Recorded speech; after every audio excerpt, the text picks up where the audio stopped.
সকাল ৬টার সময় ঘুম থেকে উঠেছি আর ৭টা সাড়ে ৭টা নাগাদ বেরিয়ে গেলাম আমরা বাড়ি যাওয়ার জন্য। সবাই মিলে একসাথে ট্রেনে যাব।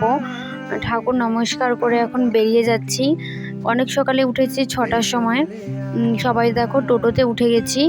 আর আমি এই প্রথমবার রামপুর থেকে বাড়ি যাব ট্রেনে করে। এতদিন আমি কোনোদিনই ট্রেনে করে এখান থেকে বাড়ি যাইনি।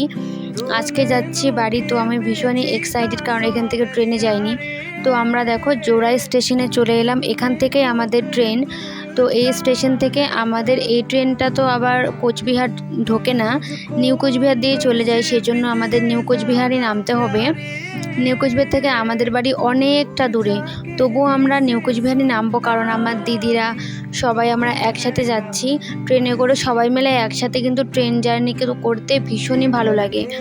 তো সেই জন্যই আমরা সবাই চলে এসেছি যাওয়ার জন্য। তো এখানে এসে একটু বসে গেলাম। এই স্টেশনটা অনেকটাই ছোট। এইবার এখানে কিছুক্ষণ বসার পর তো টিকিট কাউন্টার এখনো খুলেই নি। আমরা এখন স্টেশন থেকে বেরিয়ে যাচ্ছি। কেন বেরিয়ে যাচ্ছি সেটা তোমাদের বলছি।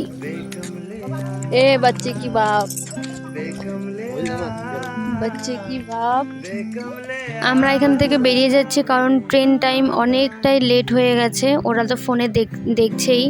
তো স্টেশনের পেছনে আমার বাবার আছে পিসির বাড়ি, যেখানে কোনো দিনও যাওয়া হয় না। এদের বাড়ির সামনেই আমরা দিদির বাড়ি যাই। তো ওখান থেকে ফোন করলো যাওয়ার জন্য আমার বাবা। সেই জন্য আমরা সবাই মিলে এখানে এলাম দেখা করে, যতক্ষণ না ট্রেনটা এখানে আসে। ট্রেনটা যতক্ষণ লেট, যে টাইমটুকু আছে ততক্ষণ আমরা এখানে এলাম দেখা করতে। আমি তো এখানে কোনো দিনই আসিনি আর আমি চিনিও না। হ্যাঁ, একটা দিদাবাড়ি আমি চিনি, তো আরেকটা বাড়িতে যে গেলাম সেটা আমি চিনি না। এখানে আমরা দুটো বাড়িতে এসেছি। তো এই বাড়িতে আর ওই বাড়িতে, দুই বাড়িতে আমরা দেখা করলাম সবাই মিলে। তারপর ওরা চা বানালো, চা টা খেলাম। তারপর আমাদের ট্রেন টাইম হয়ে গেছে।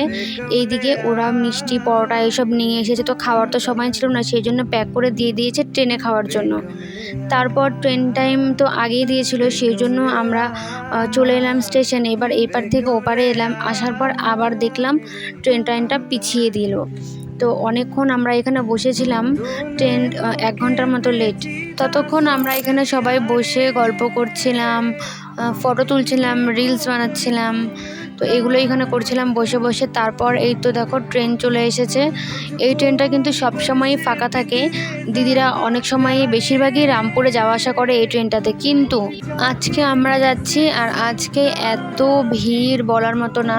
এরা দুজন তো জায়গা পায়নি, দাঁড়িয়েছিল আমার বাবা আর বিক্রম।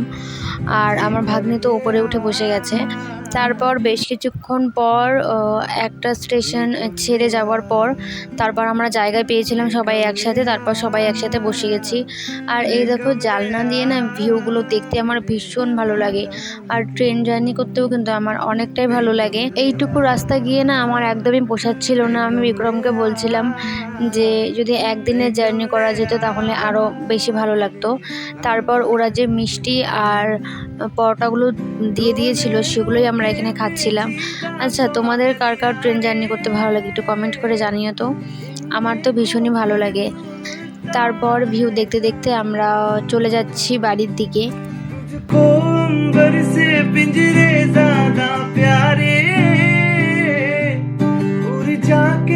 দেখতে দেখতে আলিপুরদুয়ার স্টেশন চলে এলাম। এরপর আর 1-2 স্টেশন পার করেই আমরা নেমে যাব আর দিদিরা চলে যাবে ধূপগুড়ি।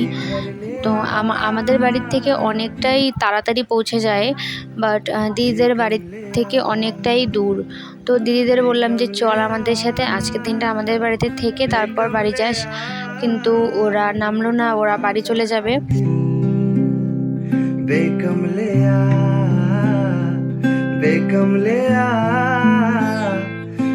দেখতে দেখতে চলে এলাম নিউ কোচবিহার স্টেশন। এইবার আমাদের নামার সময় চলে এসেছে। তো আমরা এখান থেকে নেমে যাচ্ছি এখন। জিজু, বিক্রম সবাইকে টাটা করে যাচ্ছি। মনটা ভীষণই খারাপ লাগছে।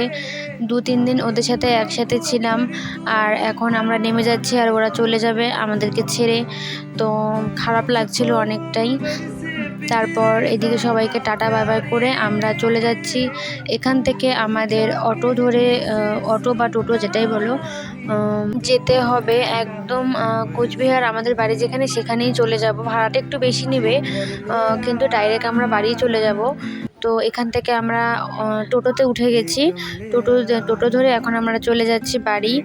তো চলো আজকের ব্লগটা এখানেই শেষ করছি। দেখা হবে নেক্সট ব্লগে। তোমরা যারা যারা আমার ব্লগগুলো দেখছো প্লিজ লাইক আর শেয়ার করে দিও। টাটা।